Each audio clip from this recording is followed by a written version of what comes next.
Hi guys, in this video I want to talk a little bit about Brexit, specifically the no-deal Brexit, and some possible implications that may affect the euro and possibly the eurozone in the coming future.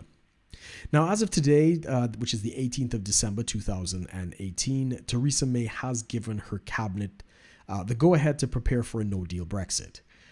Which really shouldn't come as any kind of surprise. The deal that she came back with was terrible, and when she went back to the European Commission to try and get some concessions regarding the backstop, which was basically unlimited and locked the UK into this agreement indefinitely, not surprisingly, the EU was not willing to play along and basically said that there's no room for any kind of negotiation. This is the deal. It's kind of take it or leave it. Which shouldn't surprise anybody, because when David Cameron, who was our former Prime Minister of the UK, he went to the EU to try and negotiate, better concessions as well as better representation and try to push more for the interests of the British people to be represented from the policies in Brussels. He basically walked away with nothing, and that's what triggered the call for the referendum in the first place. Well, as well as the Conservative Party was losing seats to UKIP, but that's a conversation for another time.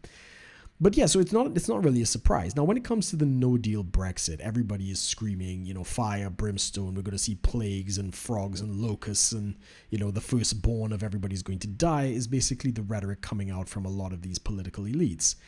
None of which makes any kind of sense. It's almost as if they believe that the world only extends to the border of the European Union, and outside of that, countries like Hong Kong, Singapore, New Zealand, the United States, and elsewhere can't possibly be prospering outside of the EU, because EU prosperity is strictly an EU phenomenon, right? Which isn't even reflected in the productivity of the EU, which has been declining for many years. It's only picked up in the last year. But more recently, I think the production in Germany and France has taken a tail dive. So the European project has not brought prosperity. In fact, the southern nations, Greece, Spain, Italy, Portugal, and even Ireland to a certain extent, have basically encountered tremendous stagnation, mass unemployment, and that's basically because of the uneven application of monetary policy, trying to link very productive economies such as Germany and France and so forth with less productive economies such as Italy and Greece and these places. And normally the market mechanism when an economy is not performing as well is to devalue their currency. But since all of these countries share a common currency and a central bank, the ECB basically sets low interest rates to try and boost inflation and stuff like that, the productive countries are going through an excessive boom, such as in Germany. Manufacturing is up, exports are up, unemployment is low. And in Germany, they basically see the euro as undervalued, while countries like Greece and Italy and Portugal and the like, they basically see the euro as overvalued, and their exports and their productivity is actually being crushed by what is seen as a much higher valued currency for them. Now, normally, in normal market circumstances, Italy would have had the lira. They could have devalued the lira, and that would have offset, some of that pressure, and they would have an currency exchange rate between the lira and the euro, and that would be determined by the market. But because none of those things exist, that is one of the systemic problems within the EU, and especially in light of the recent, well, not that recent, but since the 2010 and 11 debt crisis in the EU, and a lot of the reforms that have come in have destabilized the banking systems in Greece and elsewhere. A lot of money is leaving the southern states, and it's being put into banks in Germany and elsewhere for fear of possible devaluations and possible deregulations and the reintroduction of a different currency, and possibly of the breakup of the EU. So a lot of these things are political and social risks, and people are trying to avoid that by putting their money into German banks and stuff like that. So the Bundestag and Deutsche Bank, which it's not a national bank, but it's as close as you can get to a national bank in Germany. They've been getting a lot of these deposits coming in. But one of the other major issues, which is why I suspect that the euro probably doesn't have a much longer lifespan, is something to do with something referred to as the Target 2 accounting system. Now, this is very similar to the various central banks across the United States that are tasked with the job of regulating the money supply in the various states. The Target 2 system allows money to be transferred from one country to another. So let's say a Greek farmer wants to buy a tractor in Germany. They will send the euros to Germany, and the tractor is then sent to Greece. And the Target 2 system, in order to try and balance the money supply, will send the money back to Greece in the form of purchasing government bonds. Now, these are Greek government bonds, and that will put the money back into the money supply in Greece to basically try and maintain equilibrium. I mean, this is a very simplistic explanation of this system, but it basically shows up as debt, where for some reason the central bank in Greece is basically given a claim against this Target 2 system, which is not really accountable to anybody. So these countries, especially the southern countries and stuff like that, they've kind of caught on to this entire system because there's no compulsion or any regulation demanding that any country actually pay back their Target 2 debt. So all of these bonds that are being bought up in Italy and Greece and Portugal and stuff like that, the government gets the money and some of them spend it very foolishly, but they're under no obligation to pay it back. It's like an unlimited overdraft facility that's basically being financed by the Germans, and they don't know it, right? So they're looking at their economy, they see all these exports and their manufacturing and stuff like that, but they don't realize that the same money that's coming into Germany is also being sucked out of their economy and going back to these other countries. And on last count, I'm not sure the final figure, but it's about $1 trillion or more euros is racked up on this Target 2 system, and there's nobody to really claim this money back from.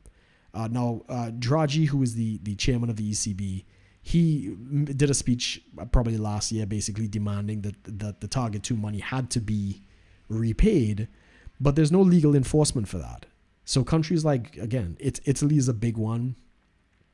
They've gotten wise to this system, and I believe they're in the process right now of negotiating a budget for their country, which is in direct violation of some of the spending that they have in mind is against EU policy.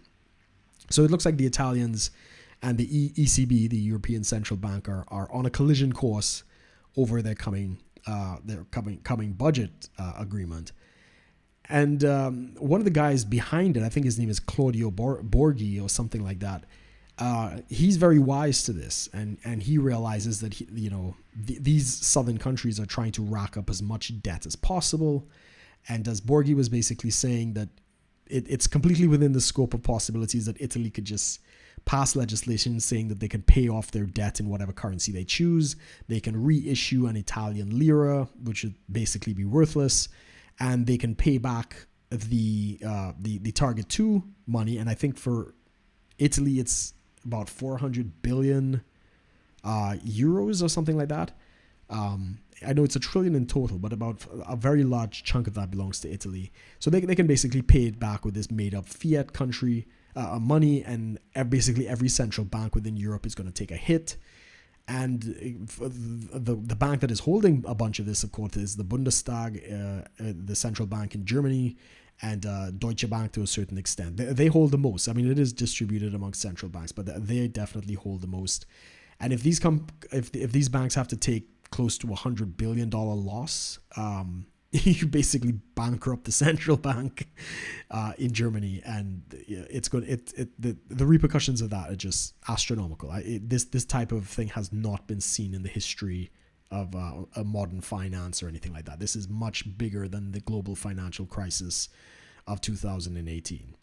So, as much as people seem to be agonizing over the ideas that, oh my God, Britain is going to be so bad outside of the EU and all these other kinds of things, they're clearly not informed of the internal mechanisms that are building, the forces that are building within the EU in terms of their financial policy. And as far from being the blight on the UK, in fact, we are dodging a bullet, and it's quite likely that a lot of industry and other financial institutions and manufacturing and stuff like that will try to get to the UK as a lifeboat in light of the present economic crisis that seems to be coming for Europe. That's kind of how I see it. Now, of course, you could disagree. You could say, well, some economists disagree. They say, well, the target 2 system, there are assets backing that up, because if you're buying tractors, like in my example, they can take a lien on the tractor. And yes, that's true as well. But the problem is that the same thing happens when you're just moving money. When you're not actually buying assets but transferring money from Italy to Germany, the target 2 system kicks in and it creates this money and gives it back to Italy and all these other countries. So it's some of this debt, especially in light of the low economic growth and the potential for European breakup. A lot of this money is moving north, building up these credits on the target 2 system, and there's nobody to claim it against, and there are no assets to claim it against. So it's a real problem. So yeah, I'll put a couple links below to kind of highlight this. This is a very complicated issue. But if you're interested in this kind of thing, you could probably watch a couple of the presentations that I put below. If you disagree with me, yeah, that's absolutely fine. You're free to do so. You could leave your comments below. We can have the discussion. As always, be sure to like, share, and subscribe if you'd like to see more. And once again, guys, thanks for watching. Take care.